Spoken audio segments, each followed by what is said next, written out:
మోహన్ వాణి ఛానల్కు నా హృదయపూర్వక ధన్యవాదములు. వినండి, వినిపించండి, వింటూనే ఉండండి.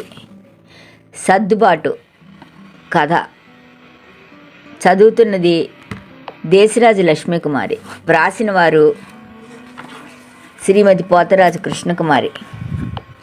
సర్దుబాటు కథ విందామా మరి? సర్దుబాటు. అమ్మా, పనంతా అయ్యాక ఇంటికి వెళ్ళబోతూ ఏదో అడగాలని సంకోచిస్తూ నిలబడింది ఐలమ్మ. ఏంటి ఐలమ్మ అడిగాను. నాకు ఒక 25,000 కావాలమ్మా. మళ్ళీ వచ్చే నెలలో ఇస్తా. చిట్టి పైసలు పై నెలలో వస్తాయి, రాగానే ఇస్తా. మెల్లిగా అడగలేక అడిగింది ఐలమ్మ. సడన్గా ఇంత పెద్ద అమౌంట్ అంటే ఆలోచిస్తున్నాను. నా ఆలోచనలు వేరుగా అర్థం చేసుకున్నదేమో. అమ్మా, మీ దగ్గర లేకపోతే ఎవరి దగ్గరైనా ఇప్పించండి అమ్మా.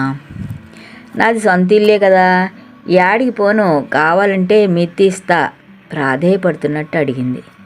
పాపం ఏ అవసరమో ఇంతలా అడుగుతోంది అనుకుంటున్నా. ఇంతలా అడగాల ఐలమ్మ? ఇస్తాలే, కానీ ఇంత క్యాష్ ఇంట్లో ఉండదుగా. ఏటీఎంకి వెళ్ళి డ్రా చేసి తెచ్చి ఇస్తా. ఈరోజు ఆదివారంగా నేను ఇంట్లోనే ఉంటా. సాయంత్రం పనికి వచ్చినప్పుడు తీసుకో. ఏదైనా అర్జెంటు అనుకో, ఇప్పుడు ఒక 5,000 తీసుకో, ఉన్నాయి, తీసుకెళ్ళు అన్నాను. అప్పటికి తీసుకుంటాలే అమ్మా అన్నట్టు రేపు పొద్దుగాల పనిలోకి వస్తా, కానీ సాయంత్రం రాను. నా బిడ్డ శ్రీధర్కి పెళ్ళి కుదిరింది. పంతులు గారు రేపు పెళ్ళికి పూలు పళ్ళు ఇచ్చి లగ్గం పెట్టుకోమన్నారు. తర్వాత నెల దాకా మంచిది కాదంట కదా. ఇప్పటికిప్పుడు పైసలు యాడికెళ్ళి వస్తాయి? అందుకే నిన్ను అడిగిన. శ్రీధర్ని అడిగితే ఇస్తాడు, కానీ ఆడి పెళ్ళికి ఆడిని అడిగితే ఏమనుకుంటాడమ్మా చెప్పింది ఐలమ్మ. సాయంత్రం వస్తానని చెప్పి వెళ్ళిపోయింది. ఆదివారం కావడంతో తీరిగ్గా ఉన్నాను.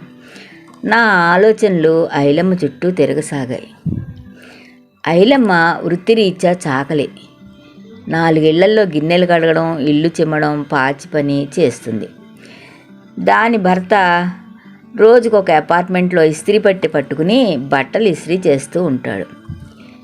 2 ఆడపిల్లలు, 1 మగపిల్లాడు. ఆడపిల్లని ఇంటర్ దాకా చదివించి పెళ్ళిళ్ళు చేసింది. కొడుకు శ్రీధరు ఇంజనీరింగ్ చేశాడు. మంచి కంపెనీలో ఉద్యోగం రాగానే తల్లిదండ్రులని పని మానేయమన్నాడు. తండ్రి మానేశాడు, కానీ ఐలమ్మ ఒప్పుకోలేదు. మన కులవృత్తి చేసుకోవడానికి నా మర్ద ఎందుకురా, నాకు ఓపుకున్నంతకాలం చేస్తాను అంటుంది. కొడుకు పోరగా అన్ని ఇళ్ళు మానేసింది, కానీ మా ఇల్లు వదలలేదు. పెద్ద ఆఫీసర్ గారింట్లో పనిచేస్తున్నాను అని గర్వంగా చెప్పుకుంటుంది. ఈ ఏరియాలో చాకలంటూ ఉన్నది ఐలమ్మ కాబట్టి శుభ అశుభ కార్యాలకి ఆమెనే పిలుస్తూ ఉంటారు. ఇప్పుడు ఆమెకు కొడుకు పెళ్ళి ఒక సమస్య అయింది.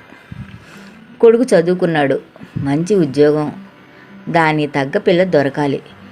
చదువు ఉండాలి, ఉద్యోగం చేయకూడదు. అందంగా కొడుకు తగ్గట్టు ఉండాలి, కట్నం బాగా ఇవ్వాలి. పిల్ల తల్లిదండ్రులకు కూడా ఐలమ్మకి నచ్చాలి, తన వృత్తిని కించపరచకూడదు. ఇలా చాలా ఉన్నాయి ఐలమ్మ కోరికలు. ముఖ్యంగా కొడుకుల మీద ఇలాంటి ఆశలు ఉండడం తల్లిదండ్రులకి సహజమే కదా. ఈ విషయంలో చదువుకున్నవాళ్ళు, చదువుకోని వాళ్ళు అందరూ సమానమే. నీ కోరిక సరే, మీ వాడికి నచ్చవద్దు అన్నాను ఒకరోజు. ఆడి మొహం, ఎంతకంటే ఎక్కువ ఏం కావాలంటే ఆడికి? అయినా నేనేం చెప్తే అదే నా కొడుక్కి అంది కాన్ఫిడెన్స్గా.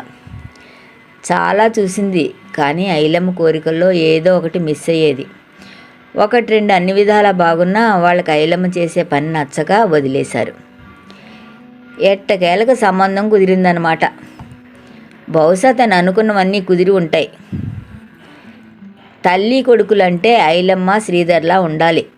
కొడుకుకి ఏం కావాలో తనే నిర్ణయించి అంతా తన ఇష్ట ప్రకారం చేస్తుంది అన్నాను మా వారితో. ఏమో ఎవరికి తెలుసు, కొడుక్కి ఇష్టమైంది చేస్తోందేమో అన్నారు మావారు. అలా అయితే అంత ఆనందంగా ఉండదు అన్నాను ఆమె మనస్తత్వం తెలిసినట్టు. సాయంకాలం పనికి వచ్చి వెళ్ళబోతుండగా డబ్బులు చేతిలో పెడుతూ అడిగాను, ఏ మైలమ్మ, ఎంత కట్నం, ఏ ఊరు, ఏం చదువుకుంది? కట్నం లేదమ్మా, మా కాలనీలో ఉండే కానిస్టేబుల్ వెంకటేష్ కూతురు అన్న ఐలమ్మ మాటలకు అర్థం కావడానికి కొంత సమయం పట్టింది. ఏంటి ఐలమ్మ, 2 ఏళ్ల క్రితం? మాట పూర్తి చేయలేకపోయాను. వెంకటేశ్వర కూతురు పెళ్ళి అయ్యి ఏడాది కాకముందే భర్త యాక్సిడెంట్లో చనిపోయాడు. 22 ఏళ్లకే వైధవ్యం మూటగట్టుకుని పుట్టింటికి చేరింది ఆ అమ్మాయి. ఆ సంఘటన అప్పుడు ఐలమ్మ చెప్పగానే నా మనసు కూడా ఎంతో బాధ కలిగింది. కానీ చూస్తూ చూస్తూ ఒక వీడియోని కోడలుగా ఎలా స్వీకరించగలుగుతున్నది ఐలమ్మ? కొడుకు మీద ఎన్నో ఆశలు పెట్టుకుంది. మంచి మంచి సంబంధాలు వదులుకుని చివరికి ఇలా చేసిందేమిటి? 2 కులాలు వేరు. నా ఆలోచనలు గ్రహించినట్టుంది. మా శ్రీధర్ ఇష్టపడ్డాడమ్మా. నాకు ముందు చెప్పంగానే బుస్సున కోపం వచ్చింది. 2 దినాలు మాట్లాడనే లేదు. తర్వాత నేనే ఆలోచన చేసిన. ముక్కుపచ్చలారిన పిల్లకి భగవంతుడు అన్యాయం చేసినాడు. చాకలి పుట్టినందుకు నేను వెళ్ళి ఉస్తలు తెంపొచ్చిన. అప్పట్లో పగలు రేతిరి ఆ పిల్లదాని ముఖమే కళ్ళ ముందు కనబడేది. మెల్లంగా అంతా మర్చిపోయినా. ఇప్పుడు నా కొడుకు ఒక మంచి పని చేస్తానంటే కాదని ఎట్టా అంటాను? నేను తెంపేసిన తాడు నా కొడుకు మళ్ళీ కడతాను అన్నాడు. గంత పెద్ద మనసుతో నా పిల్లగాడు ఉంటే ఏం మాట్లాడినమ్మా? నేను చదువుకోలేదు, కానీ మీలాంటి చదువుకున్న వాళ్ళ నుంచి ఏదో కొంత నేర్చుకున్నానమ్మా అంది ఐలమ్మ. ఐలమ్మ మాటలు వింటుంటే ఏదోగా ఉంది నాకు. ఆలోచిస్తున్నాను.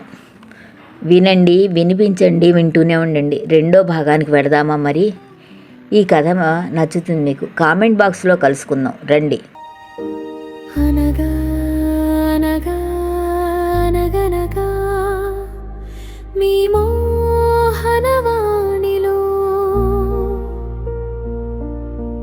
పొడుగు కథలు, పొట్టి కథలు వినండి, వినిపించండి, వింటూనే ఉండండి.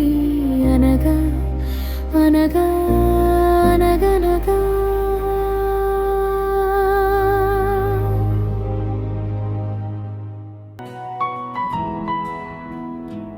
వాయుపుత్రుని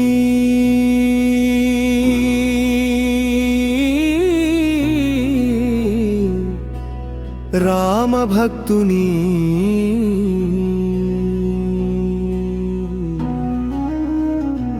అంజనీసుతుని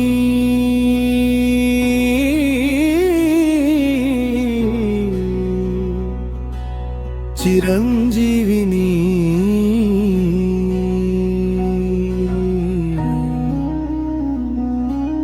కీర్తింపమనం ఎంతడన్యులమో గదా.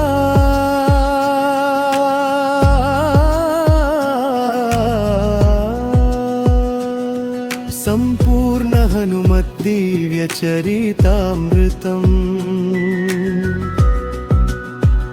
వినండి, వినిపించండి, వింటూనే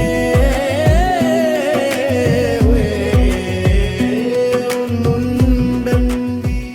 మన మోహనవాణి కార్యక్రమాలు మీకు నచ్చినట్లయితే వెంటనే ఒక లైక్ చేయండి, అలాగే కామెంట్ చేయండి, ఎక్కువ మందికి షేర్ చేయండి. సబ్స్క్రైబ్ చేసుకోకపోతే వెంటనే మన ఛానల్కి ఇప్పుడే సబ్స్క్రైబ్ చేసుకోండి. ధన్యవాదాలు.